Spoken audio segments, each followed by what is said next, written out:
basically it's the most important. I think is just make sure your staff share the same value. And then a lot of times though, once they start seeing the transformation, like someone new staff, they see the whole picture of things. That's really life-changing. Someone be able to chew, someone be able to smile again. I picture somebody out there that's maybe doing a couple arches a month, maybe 2, but they want to go to 10, or somebody who's thinking about getting in this side of dentistry, or a GP office that's thinking about adding it, or they've tried to add it, but they failed. What I often see is like a doctor says, hey, I learned how to do full arch, so I want to add it to our practice. And then they start that journey, but then you have to get operations on the same page with you. And then you get that figured out. Okay, but then there's the marketing component, and that's really hard too. That's why this work is so involved.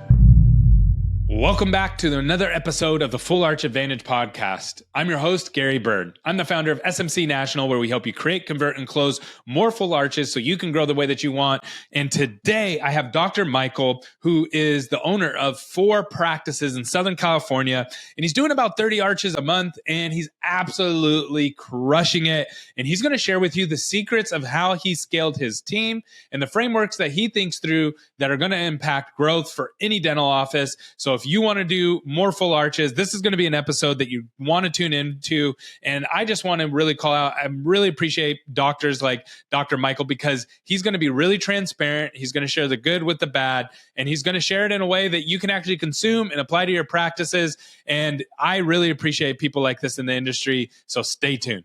All right, Dr. Michael, we are live, and I'm really excited to have this conversation with you. Thank you so much for carving out time for us, because today is actually your teaching day, and you're at USC. So you get this amazing background in Southern California, beautiful sky, beautiful weather, and the beautiful campus there at USC. So thanks so much for coming on today. Oh, thank you. Thanks, Gary. Thanks for having me. Absolutely. So tell us a little bit about your practices. I know you have multiple practices. Tell us a little bit about how many practices you have and how many arches you're doing a month. Yeah. So we currently right now we have 3. My partner and I, we have 3 practices, and then we're working on a 4th one. So and then all of them are pretty much in the SoCal area, and like kind of spread out around the LA area.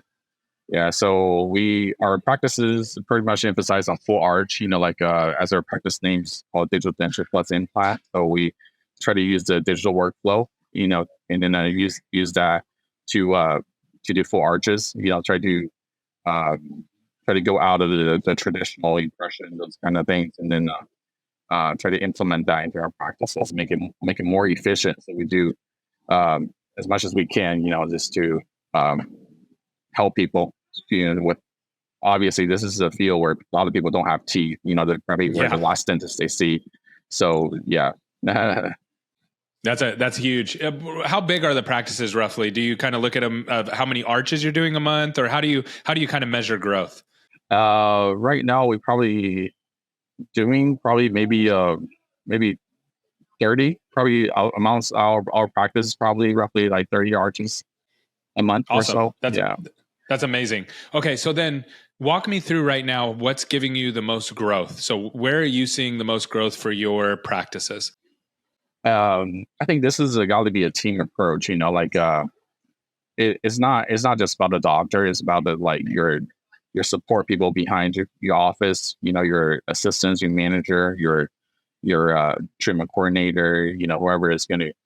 Because doctors' time is very limited. So where you have to rely on your staff to to carry a lot of the weight. So I think what we notice is the growth is is just get people in and also try to convert right. So this is not a small treatment. It's not like a $200 a filling or something like that. So you get them to realize their needs, and then we can have something. We have a product that fulfills their need. I think that's the most important. It's not just it's definitely not pushing hard to sell things, but this is somewhere we want to help people and then get their teeth back to shape. Yeah. Yeah. From my perspective, the kind of treatment that you guys do at your practices, it's some of the most rewarding probably in dental, because you are transforming lives truly. And I think that's a huge component of what you do, because to be frank, when I go to the dentist and get my teeth cleaned or I get a filling, my life is not transformed, right? I'm not going to cry about you changed my life. Thank you so much. Yeah, But absolutely. But the kind of treatment you guys are doing regularly, you're seeing people cry and like weep of joy of how much you've changed their life and you've impacted their life. So if you can get the team aligned around that, I totally agree. So walk me through what have you done that has helped create alignment with your team? Because I think every business, I know for me, one of the hardest things that we've ever done is going from one person doing a job to 4 different teams doing a job and trying to get each of them to work as a unit and be unified as they move forward. So how have you created alignment inside of 3 going on 4 practices that has worked well for you? So, it's about a shared value, really.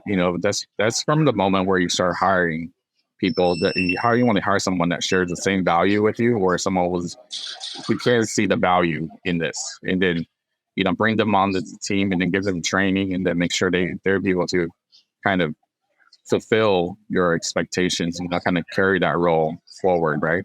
So,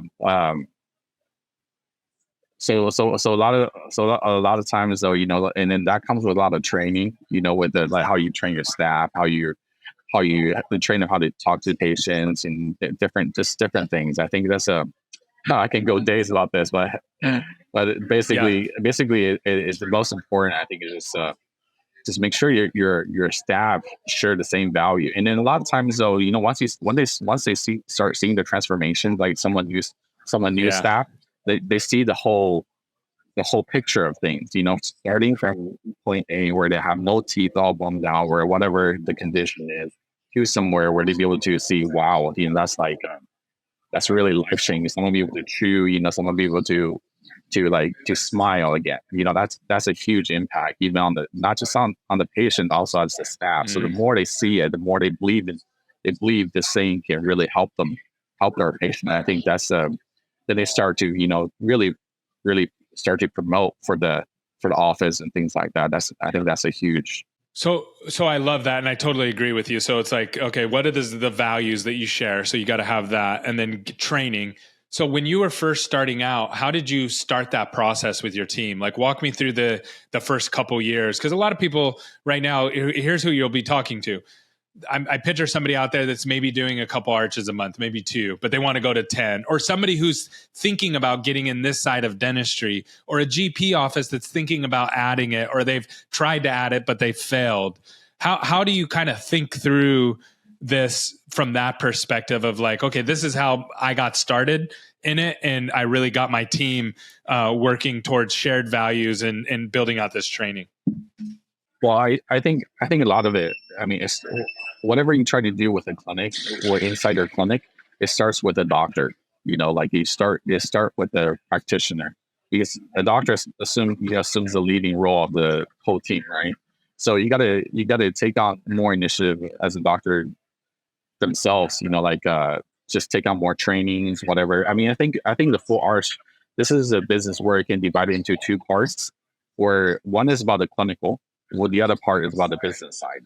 So I think the first thing is that let's say someone trying to do, try to get into this type of work, then first of all, it's got to be training.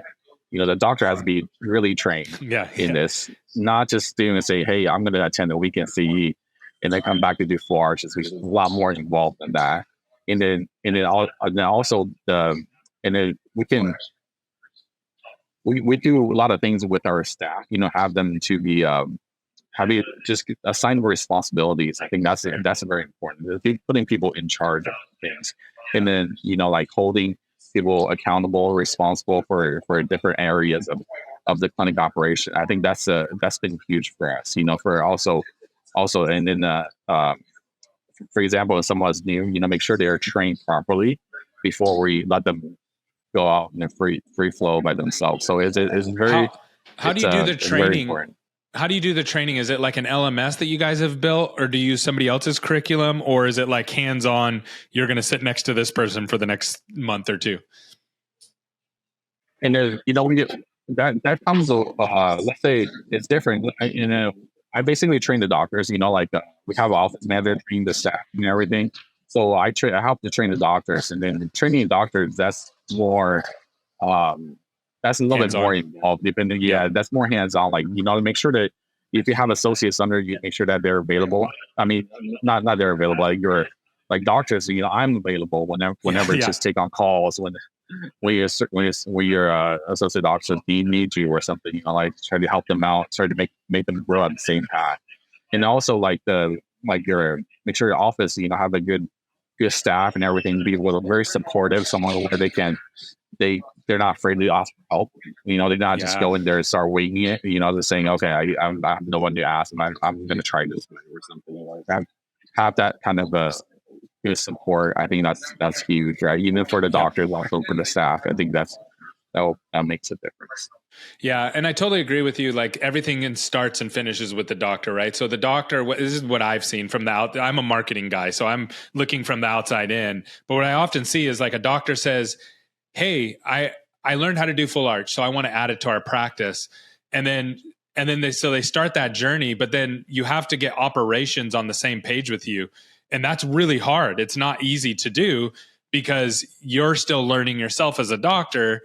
And then you get that figured out. Okay, we can get I feel like I can clinically do it, and I feel like our team can get people in and get them on board. But then there's the marketing component, and that's really hard too. Like that's a whole. Now we have to get enough people through because you're really at the beginning, clinically and operationally, you're really not ready, right? You're not where you need to be, and you have to get reps in, right? You have to get people through your system. And then, so that means you have to learn that third component, which is marketing. Do you kind of see it the same way, or do you view it differently? Oh, absolutely. That's why this work is so involved. It's not this. It starts with the doctor, but there's so many other supporting staff that needs to kind of help out with this to really make sure that we deliver the results that patients are looking for, right? And ultimate goal, we're here in the field working, be big help for for our population to this is something that's definitely just like you said, is definitely more involved, involves the whole team to kind of help out with this effort. Yeah. So how do you even begin to choose something off like that? Like how did you work through that cycle? So kind of, well, I think everyone's journey is a little bit unique, right? So like I can give you how I got started. It's I started off with the Air Force. I was a 4-year scholarship with the Air Force. So and then within that period of time, I did a lot of surgeries. So we're trained in IV sedation, residencies, impacted thirds, and those kind of things. So surgery has always been one of my favorite things. Just when I was in the military. So once I separated, I kind of hop on opportunities where I'd be able to do a lot of surgeries and things like that. Then I kind of got into this. What's the most surgery I can do? Probably just full arches, right? So doing a lot of full arches, and then so even after I think my training in the Air Force was actually quite good. So we were trained by specialists, like all specialties and things like that. So even after that, I had to take on additional CEs, additional trainings, just help me kind of get to learn how to do this type of work. And then that really helped out. And then ever since that, I started doing full arches. And then ever since then also when I moved to SoCal, it's then I got an opportunity to teach at the USC where I teach dentures, removable prosthetics. So we use a lot of digital workflow to kind of like my partner, Dr. Tae Kim, he kind of created this whole process, like digital workflow process over. It started at USC actually. They've done probably thousands and thousands of cases of just digital dentures, that they kind of incorporating that workflow into the full arch game, and that's been really a game changer for our clinics. Like that. That's awesome. And then what's your future growth like for you? What does growth look like? Are you trying to add more practices, add more arches? Where's your next step of growth? Yeah, I think in with our practices, because right now I mean myself, I'm pretty busy, because I teach 3 days a week and I work 3 days, so we're already working 6 days. Our appointments, really booked out. So we're trying to add a little more. I definitely add more clinics. Also, try to grow our team, basically help take care of the patients. It's a good problem to have. We're lucky, we're fortunate to have the growth that we've gotten. So yeah, so we right now we're just kind of focusing more on that. Just expand the team, getting more clinics, and same, getting more team members. That's awesome. Well, I really appreciate you coming on. I know, and you naturally want to help people. You want to teach. That's why you're giving back to USC and doing everything that you do. And coming on today, you don't have to come on and talk about these kind of things and talk about the hard things and the good side of it. So I really, really appreciate you coming on, sharing your expertise, and just being transparent. It's so helpful. And there's my goal is to get this information out to as many doctors and teams as possible, so people know it is hard, it is a long road, but it is a rewarding road. So thank you so much for coming on. Absolutely. Thank you so much, Gary. Thank you for having me. Awesome. Yeah.